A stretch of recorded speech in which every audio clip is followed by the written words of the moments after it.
Non mais le gars, tu sais pas ce qu'il m'a dit? Non. Le mec il m'a dit, tes lunettes, tu peux les mettre où je pense, on verra si t'as les yeux en face du trou. Ah ouais, la répartie du gars, quoi. Ah, il m'a scotché. Les gars, le tournage a commencé. Merde, merde. Bonjour, je suis Freddy.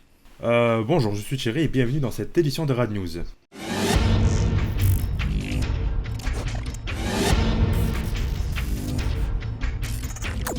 Et on démarre cette édition par de l'actu-série.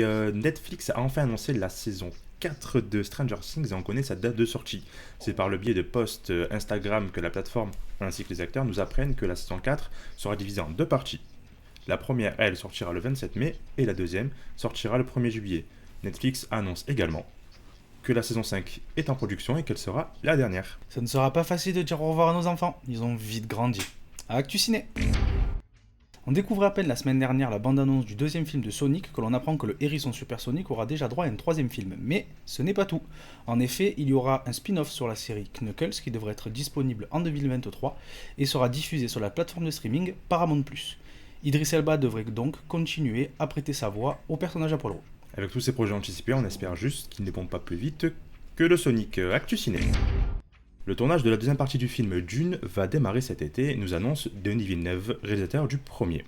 Si il nous promet déjà beaucoup plus d'action dans la deuxième partie de ce film, il va également nous présenter plus en détail une des familles autres que la famille Atreides. Il va aborder un peu plus l'histoire de la famille Harkonnen, famille puissante et rivale de notre héros. On apprendra peut-être pourquoi ils sont toujours aussi blancs après avoir passé autant de temps dans un désert et quelle sera l'implication du célèbre pilote de Formule 1 dans cet opus. Actu Ciné. Un quatrième opus pour la saga Star Trek est en route. En effet, la Paramount est en discussion avec le casting des anciens films pour qu'ils reprennent leur rôle. On devrait donc revoir tout le monde, et Pavel, joué par Anton Yelchin, décédé en 2016, ne sera pas remplacé. J.J. Abrams, lui, ne sera pas le réalisateur de cet opus, mais sera à la production et a toute confiance en Matt Shakman qui sera l'homme derrière la caméra. Il s'engage dans une sacrée entreprise. Si vous n'avez pas la rêve, c'est le nom du vaisseau de Star Trek Radar, toujours numéro 1 sur l'humour Actu Ciné. On vous en parle souvent dans ce journal, mais c'est normal car il fait beaucoup de bruit. On a eu droit à une dernière bande-annonce pour le film Doctor Strange 2 à l'occasion du Super Bowl, et forcément beaucoup de théories sont apparues sur le net.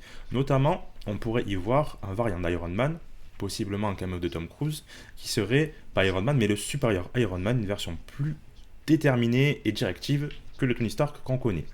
On peut également s'attendre à la présence des Illuminati, un groupe de héros secrets dont un des membres n'est autre que Charles Xavier, directeur de l'école des mutants. Ce serait donc l'occasion d'intégrer les X-Men. Ça serait fantastique!